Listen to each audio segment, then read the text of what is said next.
Hi, my name's Alex Hutchinson, Creative Director of Far Cry 4, and you are watching Eurogamer.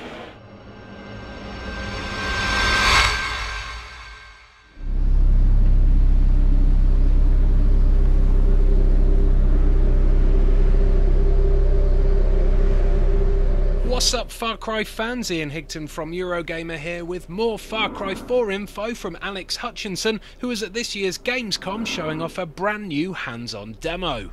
It featured an Outpost liberation mission in a brand new location high up on the snow-covered Himalayan mountaintops. I had a go at the mission myself and I found it felt very much like liberating an outpost in Far Cry 3, but the developers have made some subtle changes to try to keep the experience fresh.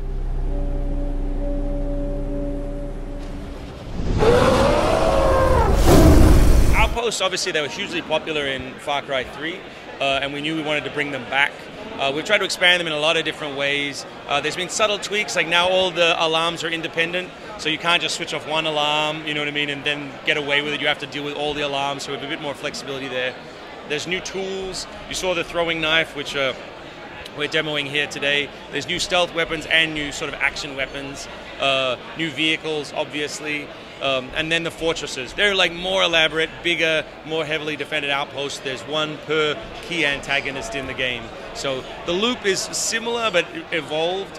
They still unlock quests in the region, which are all new, all different quests. But we really like that idea of clearing the landscape and getting new opportunities.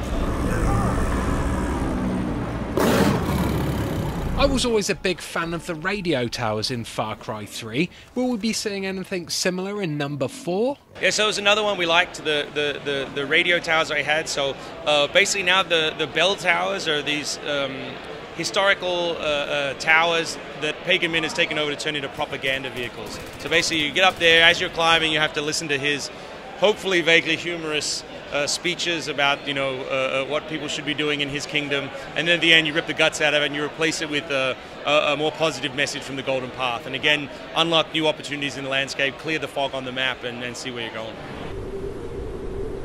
I've been wondering, can you use guns while using the Grapple Gun so that you can hang on to walls and shoot enemies, or is it more of an automatic climbing mechanism with limited interaction? At the moment it's you use the grapple at key locations. We toyed for a while with the idea of letting you do it wherever you want, and it quickly gets out of control in terms of managing where the player can go and you know, and what areas you want them to get to. And it's nice as a discoverable as well. So it's set places, and it's very analog though. When you're on it, you can swing, you can kick off the wall, you can pull yourself up, you can chain grapples together.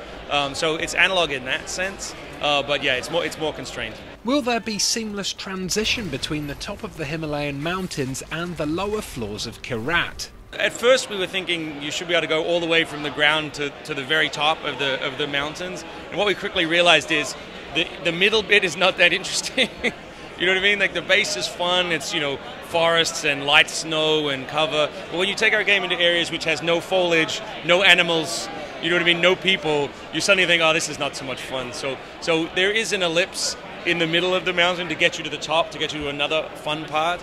So you know, sometimes guys will take you up on planes, sometimes, you know, there's other ways to get there, trying to avoid spoilers. Yeah, no, those are not contiguous. The Himalayan missions in the main game are not contiguous.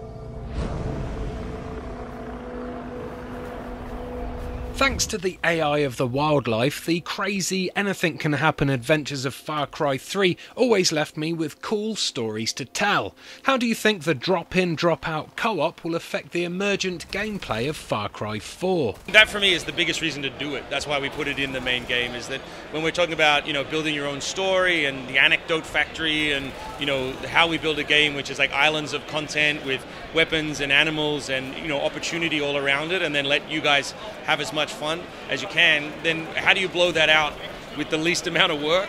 And the idea was your best friend. You know what I mean? So all those tools, all those toys, you know, you on one, your friend on another, means it's sort of, you know, to the power of two in terms of fun. So we're really looking forward to seeing what people do with it. And I especially think it's cool that the second player can almost operate like a camera, you know, which we couldn't have before. So you can go stand on top of the hill and look down while I say, I've got a plan. I'm going to go and do something. So I'm looking forward to some YouTube videos. I'm going to be on my PlayStation in the looking at the share screen and watching what people do on day one for sure. So you could have one guy out as a spotter, I guess. Yeah, exactly. Yeah. Or you could be on an elephant while your buddy's on a gyrocopter. You could both be sneaking in through the reeds, or one could be covering the other from outside. I think it's going to be a lot of fun.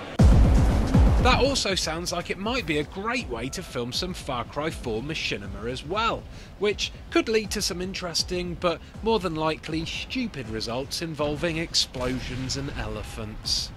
So then, Far Cry 4. Well, after my first ever hands-on, I have to say it feels pretty much identical to Far Cry 3 in gameplay, just with the odd twist and subtle change here and there to try and spice things up a bit.